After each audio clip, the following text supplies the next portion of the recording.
أقول للنظام المصري إن حان وقت التغيير.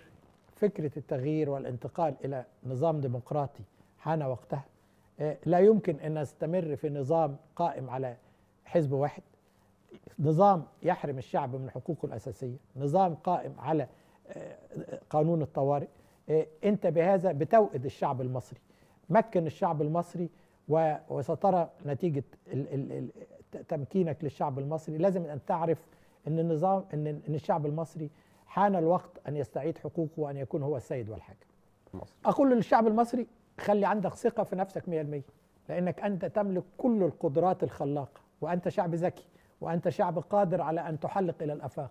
ما ينقصك هو النظام، الإطار اللي يمكنك أن تنطلق إلى الأمام. نظام ديمقراطي من خلاله تستطيع أن تعبر عن رأيك، نظام يضمن لك تعليم متميز، يضمن لك صحة متميزة، يضمن لك لقمة العيش.